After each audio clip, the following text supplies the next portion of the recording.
Welcome, everybody. Please be seated. We have a few seats left, more toward the rear. So come on in and join your 350 neighbors, friends, Coachella Valley residents, and Rancho Mirage library users, all great people. My name is David Bryant. I have the good fortune of being the library director for this great library.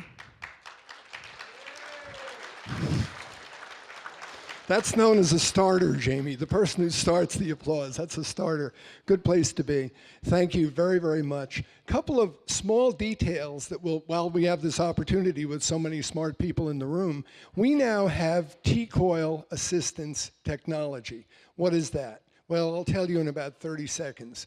We tore up this room a couple of months ago and put down new carpeting. But before we did that, we put in copper wiring underneath throughout.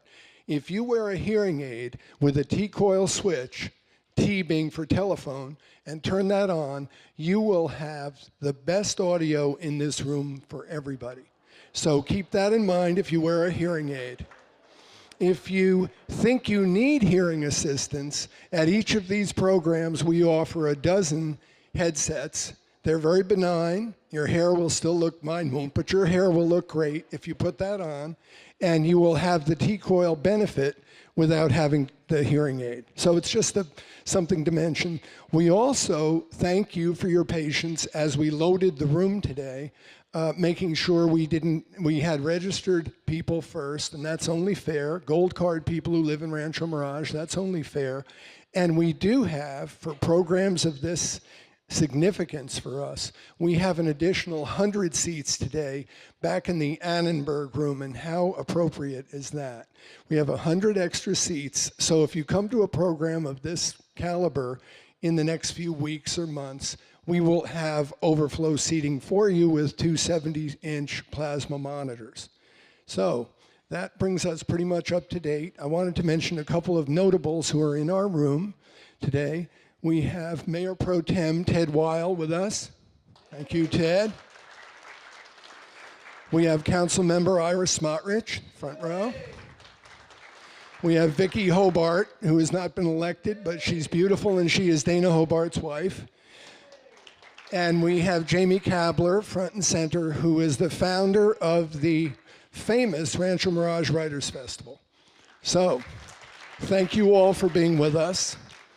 And we also have from Sunnylands, and what a wonderful partnership this is. We went back in the dusty archives, although I don't think California has, we have some dust in the desert, but this is 3 years old. This is our program guide from the first quarter of 2013. Evan Thomas was here then talking about Dwight David Eisenhower. So there's a nice continuity with Mr. Thomas's visits, which we really appreciate. And we thank Sunnylands just so very much for this partnership and this really great privilege to be the auditorium, the house of ideas, whatever we choose to call it on any given day, but a place where you can all get this graduate level content. We're very proud of that, and Sunnylands helps us so much to make that happen. We have with us today from Sunnylands Ken Chavez, Deputy Director, Media and Community Relations. We have Susan Davis, Editorial Director, and we have Eric Ornelas, who is Department Coordinator. And now it's my pleasure to introduce to you Jeffrey Baum, Director of Communications and Public Affairs for Sunnylands. Thank you.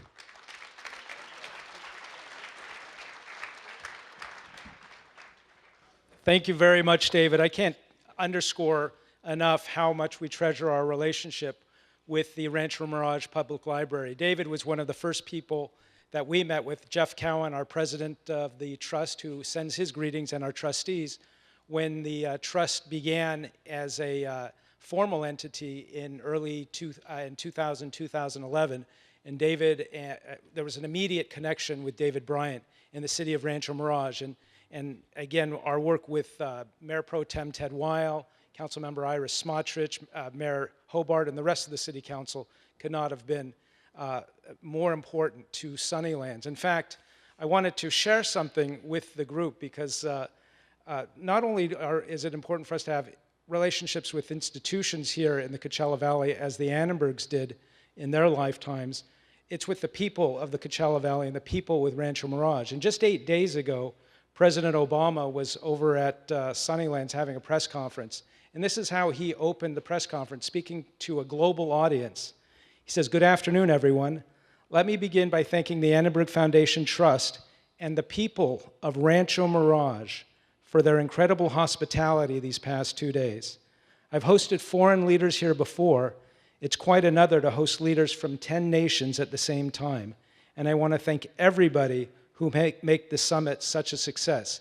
And it is because of that support, your understanding and your patience when roads are closed, that Sunnylands is able to achieve the mission that Ambassador and Mrs. Annenberg set for the Trust, to be a place where the President of the United States and the Secretary of State could convene world leaders and advance international agreement and world peace. So on behalf of the Trust and our leadership, I want to thank each and every member of the city of Rancho Mirage and our neighbors elsewhere in the Coachella Valley for the support that you showed during the presidential visit.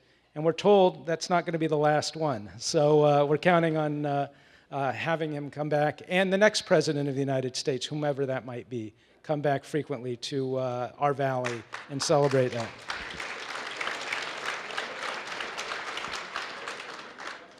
So one of the things that you'll notice on the podium stand is we're celebrating a special anniversary. It was 50 years ago next month that Ambassador and Mrs. Annenberg completed construction on their estate that they called Sunnylands. That was a mid-century, modern, beautiful home that designed by A. Quincy Jones. And they began welcoming a number of guests. And guess who were the guests that first week? President and Mrs. Dwight David Eisenhower, Dean Martin, and others. That was in March of 1966. And within a short period of time, Richard Nixon was a guest. And then since then, we've had 8 US presidents visit Sunnylands. So in recognition of that special anniversary, you've seen some of our signage. Many of you who got here early were able to get a copy of a calendar that we put out to commemorate the anniversary. And there's a few of our special commemorative pins out there on our table in the lobby that you're welcome to have. And thanks to the city, you've also seen some of the street banners on the sign. But it's an important legacy that we not only celebrate the history that has taken place at Sunnylands, but also helps build a foundation on which to grow for the future. But that history is very important, and that started with President Eisenhower and continued with President Nixon, who spent a considerable amount of time at Sunnylands. He was a frequent guest of the Annenbergs, a very close friend. And so as part of that celebration, as we've looked at the past year, we've done a number of special programs that reflect on that history at Sunnylands. We did a special program with Eisenhower Medical Center in December. We also wanted to have an opportunity to reflect on the legacy of President Nixon. And we're very fortunate to have with us the biographer of President Nixon, who has written a very unique perspective. Nixon from his own perspective. And if you haven't seen Evan Thomas before, you're in for a real treat. If you're like me and were a subscriber to Newsweek, you remember Evan Thomas as the Washington bureau chief who led a lot of the presidential coverage of presidential politics over the years. And every year, if you recall, back in the day when news weeklies were a thriving enterprise, after a presidential election, there would be a very comprehensive publication that looked back at what went into winning that race. And Evan Thomas was the person who put those pieces together and worked and covered virtually every president for the last generation. He's the author of 9 books. He's been a college professor. And he, before lunch today, though, he was saying, actually, the most fun he's ever had in researching and writing a book was writing this book on President Richard Nixon. So please join me in welcoming Evan Thomas to share a little bit of insight about President Nixon.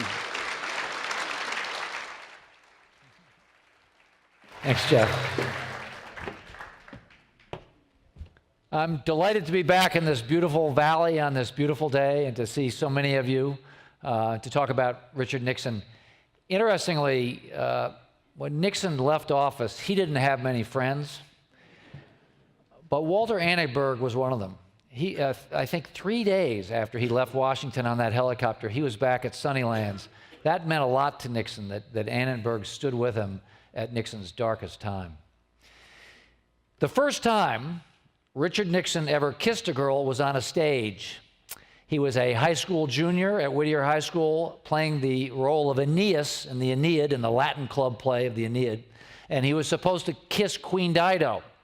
Nixon was a little clumsy and his feet hurt because his boots were too small, and as he stumbled over to kiss Queen Dido, the audience of Whittier High School kids, bored up to this point, suddenly burst out into hoots and catcalls and laughter. It was so bad they had to stop the show. It was an unbelievably horrendous experience, Nixon later recalled. The role of Dido was played by a girl named Ola Florence. I just about died, she remembered. In her diary, she wrote, "Oh, how I hate Richard Nixon." Now, that kind of experience might have discouraged another man from ever wanting to be on a stage ever again. But of course, Nixon went on to be on much greater stages, went on to be a successful actor in college, and then on much greater stages around the world. 1952, when Nixon gave his famous Checkers speech, you remember that, to the then largest TV audience ever, his old drama coach Al Upton, watching on TV, cried out, "That's my boy, that's my actor." What's more, Nixon got the girl. Ola Florence changed her mind about Nixon. In college, she was Nixon's girlfriend for all 4 years. They almost got married. Judging from the photos, she was sort of sultry. She later wrote of Nixon, "I thought Dick was wonderful. So clever, so strong, so articulate." She did add, there was no hanky-panky, but she thought he was, quote, really quite handsome. Now, there was a lot that surprised me as I wrote this book, as I looked into this book. We have a dark view of Nixon. There was a dark side. I'll get to that. But I wanted to get past the cartoon version of Nixon, the Hollywood version of Nixon as ogre. We think we know Nixon, tricky Dick. But what was it like to be Nixon? That's what I tried to find out. One question in particular tugged at me.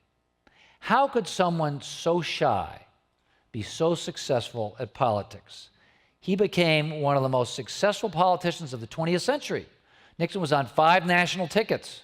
Only FDR did that. He won 4 times. But he was painfully shy. He was terrible at small talk. He was given to blurting things out at cocktail parties. We all do that, but Nixon really did it. In 1968, at Martin Luther King's funeral, he ran into Jacqueline Kennedy Onassis, and he said, "Oh, Mrs. Kennedy, this must bring back many memories." Ooh. Nixon was always trying to impress reporters, never worked. Walter Cronkite, remember him? That beginning of the 1968 campaign, they got Cronkite up to Nixon's hotel room and they gave Cronkite a drink, and Nixon thought he had to be a regular guy, so he said, "I'll have a sherry." And then he said, thought to himself, well, maybe that's not manly enough. He said, "I'll have a double sherry." He didn't really like to talk to people. At state dinners, White House state dinners, they got an aide to time the state dinners to get them under an hour, got them down to 58 minutes. They did it by eliminating the soup course. Nixon had spilled soup all over his tuxedo at the first dinner, and he announced that real men don't like soup, so no more soup course. He was afraid of people, but, and here's the but, there's always a but about Nixon. There's always a but. He was very brave about plunging into angry crowds. In fact, in 1958, in Venezuela, he was almost killed by a mob when he was vice president that smashed his car. They were smashing the windshield. The Secret Service man sitting next to him pulled a pistol out and said, "I'm going to shoot one of those bastards." Nixon said, "Put away the pistol, put away the gun. Don't do anything unless they try to pull me out of the car." He survived that. Nixon was a brave man in many ways. And he just loved taking on angry crowds. You remember that famous, we all remember that Nixon, like that? Nixon got that from Eisenhower, who got it from Churchill, V for victory, World War II, V for victory. But of course, by 1970, that V was the peace sign. So Nixon loved to confront anti-war demonstrators and go like this. It really drives them crazy. And sure enough, they were in San Jose in October 1970, the Peaceniks rioted, started stoning his bus. It was really sort of a dangerous thing. Didn't bother Nixon. I'm going to read to you from H.R. Haldeman's diary. Haldeman was Nixon's chief of staff. Here's what he wrote that night. After arrival in San Clemente, the P, Haldeman called Nixon the P, the president, went home, then kept calling with ideas about how to push the line. Then he called and asked, "How are things at your place?" I said, "Fine," and started to talk. He interrupted and said, "We're having a fire here." Laughed and said the house had caught fire from his den fireplace. Told me to come on over. The place was full of smoke, hoses, firemen, and water. Not too much damage. President took me into his bedroom. He was padding around the patio in pajamas, slippers, and a weird bathrobe when I arrived, and said there was no problem. Place was full of smoke. I could hardly breathe. He said he loved smoke and would sleep there. I talked him into the guest house. We went over there, had a beer, and talked about the day, finally to bed about 1 a.m. A really weird day, especially the last parts of it. He was very tired, but in great humor. Pulled down his pajamas and showed me horrible bruise on his thigh from motorcade in Rochester. All through the day, he delighted in giving the V sign to the peaceniks. Imagine being H.R. Haldeman. H.R. Haldeman, Nixon's chief of staff, that Nixon was the weirdest man I ever met. So how did Nixon do it? How did this shy, lonely boy, and he was a shy, lonely boy. His father was a bully. He always said his mother was a saint, but I think she was sort of a passive-aggressive saint. He was bullied by other kids. He really wasn't popular. Henry Kissinger once said, imagine what Richard Nixon would have been like if he had been loved. I think Nixon was loved, but still, he was a pretty unhappy little kid. He was poor. He had to eat fried mush as a very little boy. He was smart. He got into Harvard. He got a scholarship to Harvard, but he couldn't go there because his parents could not afford the train ticket. But he learned things. He went to Whittier College, and he learned an important lesson. He learned how to appeal to the outsiders against the insiders, how to appeal to the hopes and fears of the outsiders against the insiders. At Whittier, there was, at most colleges, a fraternity for the cool guys called the Franklins. Nixon started a fraternity for the uncool guys because there were more of them. And when Nixon ran for student body president as a senior, he ran on a ticket of bringing dancing to Whittier. Now, Whittier was a little Quaker school, very uptight and conservative. So why is Nixon running on a campaign and bringing dancing to Whittier? Nixon himself couldn't dance. He hated dancing. But Nixon understood that at Whittier, the rich kids could dance anytime they wanted. They could go to the country club or to a nice restaurant. It was the poor kids who couldn't dance. So by bringing dancing to Whittier, Nixon was looking after the poor kids. In 1932 at Whittier, there were a lot of poor kids. Nixon won in a landslide. Basic lesson that he never forgot. All through his career, he always knew how to appeal to that silent majority. Trump uses that word, but Nixon coined it, the silent majority. He knew in the late 60s, a lot of Americans were tired of people rioting in cities and trying to burn down campuses. They wanted peace, but they wanted lowered voices. Nixon knew how to appeal to those people. 1972 election, he won by the largest landslide in history, and he won 35% of Democrats. Still, he was haunted by the cool guys. One in particular, John Fitzgerald Kennedy. Now, interestingly, Kennedy and Nixon arrived in Washington same time, 1946, freshman congressmen, both Navy veterans. They were friends. They got along. Nixon understood that Kennedy was shy. Actually, beneath all that glamour, Kennedy was shy, like him. And they got on well. In fact, when Nixon went to Europe, to Paris in 1948 on a congressional trip, Kennedy gave him the names of 3 girls to look up. Nixon was so discombobulated that he forgot the list. They remained friends for a long time, but by 1960, Kennedy and Nixon are running against each other for president. That's not a prescription for friendship. You remember that first debate. Many of you have seen videos of the first debate. Kennedy looking tanned and cool. Poor Nixon sweating through his makeup, his eyes darting around. There's a story to that. This is the early days of TV. And the producers beforehand came to Kennedy and they said, would you like makeup? Would you like to be made up? Kennedy said no. Then he went to his dressing room and was professionally made up.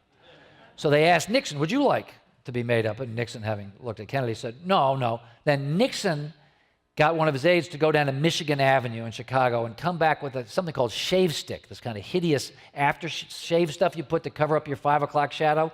If you see the video of those debates, you can see Nixon sweating through this gray grease. It was just awful. The debate was an unfair fight.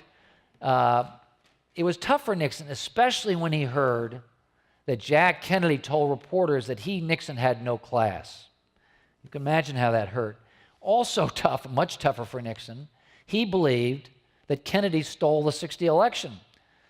Most historians now believe there was some truth to that in Texas and Illinois, the vote was stolen. In Illinois and Chicago, in Mayor Daley, Chicago, in one precinct, more people voted for Kennedy than lived there.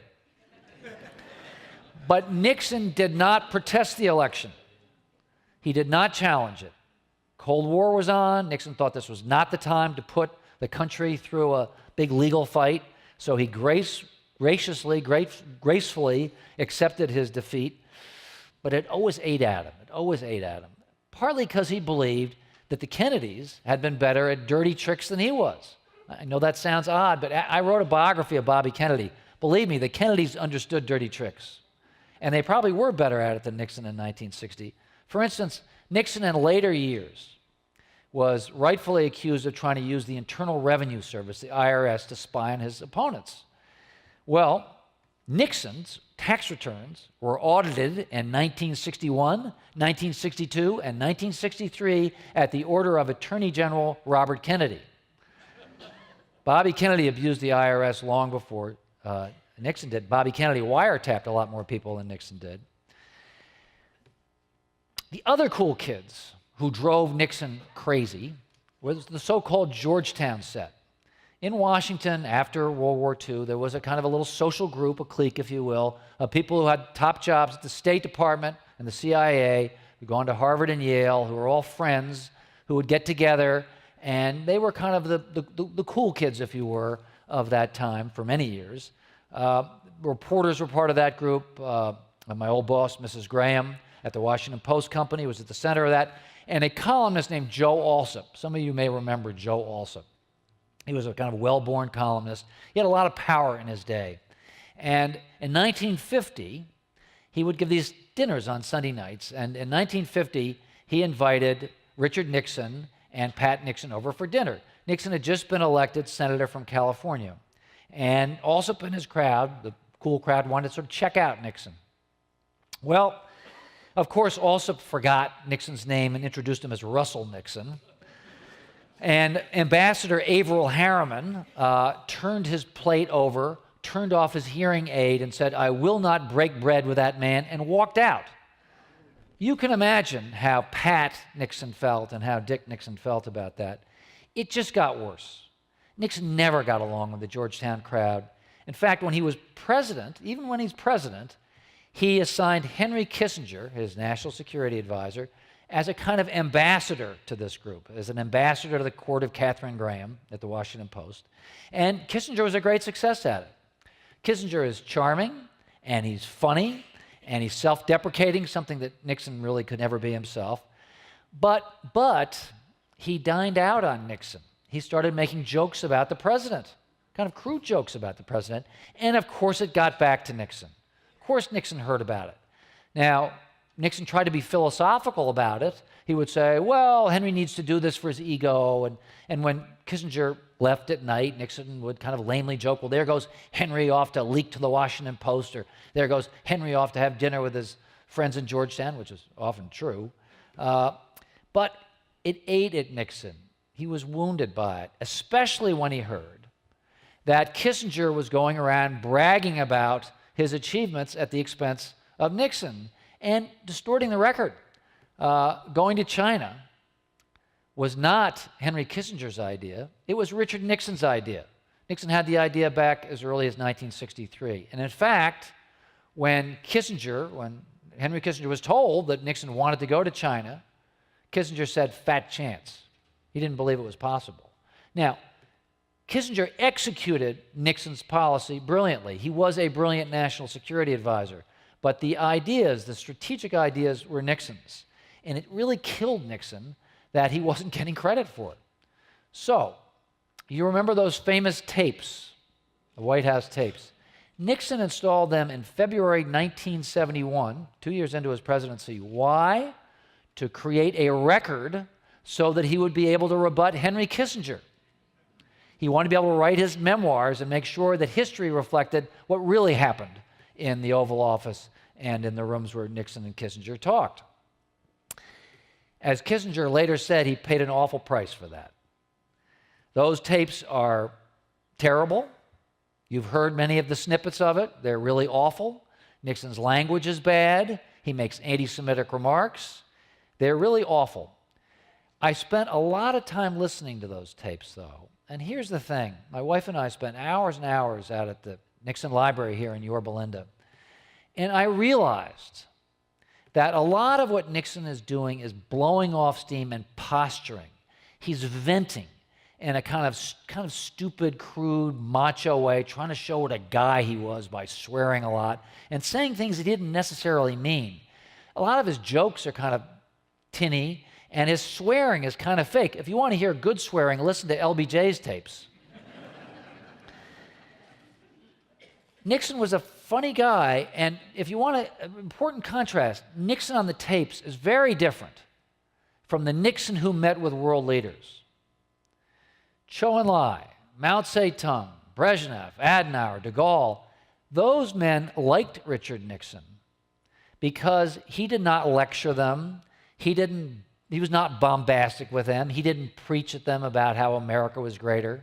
Nixon talked very coolly in a quiet voice about interests, Soviet interests, Chinese interests, American interests. He didn't preach. He was always well prepared. Much more than most presidents, Nixon was always well prepared. In fact, there was a young aide who was assigned to carry all Nixon's briefing books to China with him and lugged all these books and was disappointed that Nixon never asked for them. He'd memorized them. So Nixon was cool in some circumstances, not with others. It's truthful that he never really was that comfortable with people. In fact, he really was more comfortable with his own company. Every night he would carry around this yellow legal pad. His aides sometimes said that Nixon's legal pad was his best friend, because he'd go off to the Lincoln sitting room or his hideaway in the old executive office building, and he would make notes to himself. Now, those notes interested me because they described Nixon as the man he wanted to be. He would use words like serene and joyful and inspiring, words we do not normally associate with Dick Nixon, but represent the person that Nixon wanted to be. He wanted to be upbeat. His daughter Julie left an oral history describing her father coming home at night. He would come through the door whistling a jaunty tune. He would turn on all the lights. He'd put a show tune on the record player. He wanted nothing but cheerful conversation at dinner. He wanted to be upbeat. Now, he couldn't be that person, always or even often. The next day, he might lash out. The tapes are not wrong that way. But again, they're not the whole story. If you listen to those tapes, they're very substantive. Nixon really knew his foreign policy and his domestic policy, and he would have these long conversations that are deeply informed about the world, that are not the little snippets that you hear, but are really worldly discussions of the world. He did his homework. He was a reader. You know, Nixon, this is typical Nixon. He liked to pretend that he didn't like intellectuals. He said, I hate intellectuals. There's something feminine about them. I'd rather talk to an athlete. Well, Nixon was a terrible athlete, but he was an intellectual. He read all the time. I asked to see his private library in Yorba Linda at the Nixon Library, and political philosophy, he read every word that Churchill ever wrote, original philosophers, underlining, it's like a graduate student, little marks in the margin. He was, very unusually for a politician, extremely well-read. Nixon also liked to posture. They pretended that he hated it. You often hear him denouncing Harvard, hating Harvard. He said, quote, none of them in the cabinet, do you understand? None of those Harvard bastards. And yet, who does he hire as his national security advisor? A Harvard professor, Henry Kissinger. His chief domestic advisor, Daniel Patrick Moynihan, was a Harvard professor. Nixon had lots of Harvard people in the cabinet. He didn't really care where they went to school. He wanted smart people when it really mattered.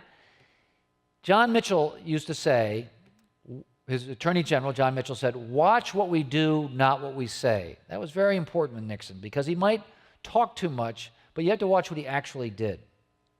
His aides, interestingly, knew to ignore his crazier orders. When he would blurt things out, they learned to just not really pay attention. Henry Kissinger told me that in August 1969, an American airliner had been hijacked and landed at Damascus, and Kissinger, the national security advisor, calls Nixon, and Nixon had had a drink or two with B.B. Rebozo, and Nixon said, "Bomb the airport."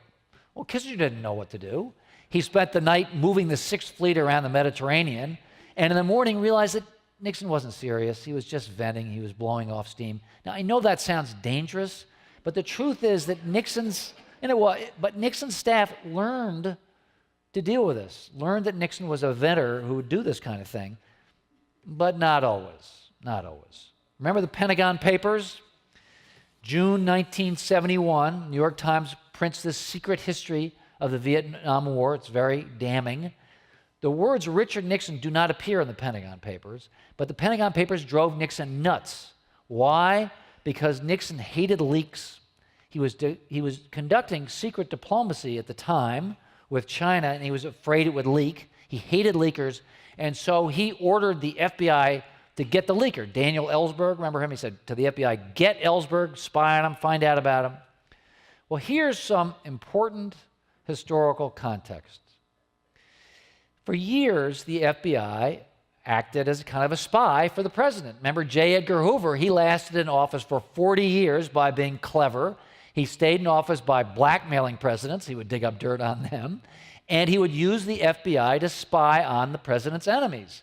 When LBJ wanted to find out what dissident Democrats were doing at the 1964 Democratic Convention, he used the FBI to wiretap and spy on the dissidents. But by 1970, Hoover realized the wind was changing. The FBI had been sued for illegal wiretapping and for break-in jobs. The Warren Court was in power. They had discovered the Bill of Rights and the Fourth Amendment against illegal searches and seizures. And so Hoover said to Nixon, President Nixon, "We're not doing that anymore." He refused to spy on Ellsberg. So what did Nixon do? He went in-house. Remember the Plumbers? Now, the Plumbers sound like a pretty tough bunch of guys. E. Howard Hunt, former CIA Kate operator, sounds like James Bond. Gordon Liddy, former gumshoe G-man for the FBI. But the truth is that Hunt and Liddy were idiots. They were galoots. They were bad at what they did. In fact, in classic Washington fashion, they were at the White House because they'd been dumped by their agency. The CIA dumped Hunt on the White House to get rid of him. The FBI dumped Liddy on Treasury, which dumped him on the White House to get rid of him. And their boss, the Plumbers' boss, was a guy named Eagle Krogh, Eagle Bud Krogh. Eagle Krogh's nickname at the White House was Evil Krogh. It was a joke. He wasn't evil. He was a Boy Scout. He was an Eagle Scout, actually. Couldn't have been a nicer guy and totally unsuited to running a secret spy unit.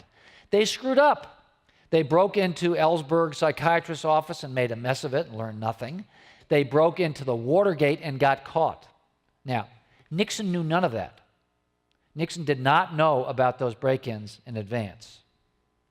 But it is true that he was involved in the cover-up. That's absolutely true. But the thing about the cover-up, Nixon was not some evil mastermind. Nixon covered up partly because of his own personal insecurity. Nixon was afraid of personal confrontation. He admitted it. He said he'd been afraid of it ever since watching his parents fight when he was young. He really had trouble confronting his own subordinates. And so that Nixon never got Haldeman, Ehrlichman, Mitchell, John Dean into one room to ask him what's going on, what happened here, until March 1973. The break-in was June 1972. 9 months had passed. By then, it was too late. There was a cover-up going on. They were committing felonies.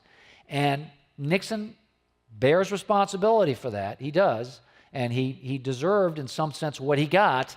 But it's not because he's this evil mastermind. It's rather because he was just too shy to ask his own subordinates. Now, the end game was painful, extremely painful. I was fascinated with the character of Pat Nixon. Many of us have this image of her as being kind of tired and drawn and thin in those photographs. Well, that does describe her at the end of Nixon's presidency, but not during their marriage by any means. In fact, I put a photograph in my book of Pat Nixon in 1953. Why? Because she's beautiful. She's a knockout. She's gorgeous. She's about 15 pounds heavier, and she's just lovely. And that was the Pat Nixon that Dick Nixon fell in love with. And he really fell in love with her. He's standing there in the photograph, and he looks like a guy who can't believe his good luck. In fact, this is typical Nixon courting her. He would drive her on dates with other men. He would sit in a hotel lobby and read a book, and then pick her up and drive her home. He did that for 2 years and finally wore her down. She married him, and she loved him. She clearly did. I mean, there's lots of evidence of that. It's true at the end it was rough. In fact, when Nixon decided to resign, he told Rosemary Woods, his secretary, to tell Pat. I mean, there was that much distance at the end. It was painful. There are other painful scenes. You remember many of you know of a scene where Henry Kissinger, Nixon asked Kissinger to get on his knees and pray with him 2 nights before he resigned. That did happen. Kissinger went back to his office. It was August. He had sweated through his shirt, and he said to his aides, he said, "You're not going to believe the conversation I just had with President Nixon." And as he was telling them, the phone rang. It was Richard Nixon. It was President Nixon calling Kissinger and asking him not to tell anybody. Kissinger put aides on the extension. It was in the Washington Post in 2 days. Nixon almost died at the end. A month after, or 2 months after he left office, he's lying on a gurney in a hospital, and a nurse is slapping him, saying, "Wake up, Richard, wake up." He very slowly came back, but he came back. One of the things about Nixon, whatever else you say about him, think about him, he was a gritty guy. He would fight back. He came back from terrible odds again and again. He was a fighter. In fact, Jack Brennan's in this audience here somewhere. Nixon's Marine aide would take him out every day and play golf with him, and bit by bit, Nixon got his health and his confidence back. And typical Nixon, he didn't want to just stay out there. He got a nice life out in San Clemente, but he moved back to New York. He moved right in amongst the journalists who hated him and had driven him from office. He would give dinner parties for them, Chinese dinners, and talk to them about the world. And they were kind of flattered and fascinated to be asked by this guy. And they learned something they should have known earlier, which is how smart he was. Now, he was clumsy. One of the journalists who went to one of those dinners, columnist for Time, said he asked to use the phone. Nixon sent him to his study, and the guy saw that Nixon had not only written down his talking points for the evening, but written down his lame jokes. Nixon never left anything to chance. But he was pretty impressive, and the journalists were honored to be there. Same thing, Nixon started sending memos to the president, to the sitting presidents, who at first were a little wary of him. Ford, Carter, didn't really want to deal with Nixon. But over time, Reagan, Bush, Clinton especially, learned that Nixon could be a valuable advisor. In fact, Clinton became a friend of his, really a close friend of his, and valued his advice, particularly on the former Soviet Union. So Nixon came back. Even his marriage came back. Nixon had a very good marriage at the end. You want to see how good? Google Pat Nixon funeral. You will see a video of Nixon crying, weeping. He's not just crying, he's bawling. He is inconsolable. He is undone by the death of his wife. He himself was dead within a year of her death. He repaired his marriage. He did a lot, but he could never bring himself to admit that he had done anything morally wrong. I looked and looked. He sort of admitted wrongdoing with David Frost. Remember those famous interviews? He said to Frost, "I gave them the sword, and they stuck it in. I would have done the same." But he never really grappled with his deep insecurities or his fatal flaw, which was his need to attack his enemies. He had a lot of enemies, he did, but he made too much of them. He lashed out, particularly at the press, which was not a wise idea. And he just couldn't understand how fatal that was to him, to be constantly brooding and nurturing grudges and lashing out at your enemies hurt Nixon the most. He never realized this until the very end. As he's leaving the White House, June 9th, 1974, before he gets on that helicopter, he says, as he's saying farewell to his staff, he says, "Always remember, others may hate you, but those who hate you don't win unless you hate them, and then you destroy yourself." Too late. You know, I read that. Did that just occur to him? You know, I mean, if only he had known that long before. I looked and looked for some awareness of this. You know, he did say a couple of days before he resigned, he said to his son-in-law, Eddie Cox, well, it's like a Shakespeare play or one of the ancient Greeks, played by one of the ancient Greeks. It's just got to play itself out. I was sort of curious if Nixon had ever read a play by Shakespeare. I looked in his papers at Yorba Linda. Sure enough, he had read Shakespeare's Julius Caesar. He wrote a paper about it. It's a terrible paper. He totally missed the point. He didn't get the thing about hubris at all. O.C. and I went to see Nixon's brother, his younger brother, Ed. My wife O.C. and I went up to Seattle. Ed Nixon did say that Nixon's grandmother, Grandma Milhouse, told them, as boys, do not hang on to anger. Do not hang on to anger. It will pass. Let it go. Sort of in Quaker tradition. And somehow Nixon just didn't hear that message. Instead, what runs through his writing and runs through his recollections and his memoirs is a sense of destiny. This shy, clumsy boy always had a sense of his own destiny, his need, and this is a positive thing, his need to serve his country. 1966, this story's always interested me. 1966, he has lost the 60 election. In 1962, he's lost the governorship race in California here, and he gave that famous press conference, "You won't have Dick Nixon to kick around anymore." And he's done, he's finished. People are writing his political obituary. He goes to New York to make some money, but he wants back in. He wants back into public life. And he and a friend, Leonard Garment was a classic Nixon friend. Leonard Garment was a Jewish guy from Brooklyn who voted for Democrats, very different from Nixon, but Nixon's best friend in his law firm because they were so smart and they got along. And they went down to Florida to give a speech, and through a series of mistakes, they ended up outside a walled, gated estate, middle of the night, no way to get in. Nixon throws his briefcase over the wall and says, "Over the wall we go, Leonard." And their wingtips, they climb over the wall. And they break into a pool house, and they spent the night on a couple of cots. It was like summer camp, Garment said. And Nixon stayed up all night talking. Nixon was a chronic insomniac, could never sleep, and he stayed up all night talking about his desire to get back into public life. He said that he was going to be mentally dead in 2 years and physically dead in 4 if he didn't get into public life, find a way to serve his country. He said he'd do anything except see a shrink. Now, if there was ever somebody who needed to see a shrink, it was Richard Nixon. But he just lacked this kind of self-awareness. It was like he didn't really know himself. I kept asking people, did Nixon know himself?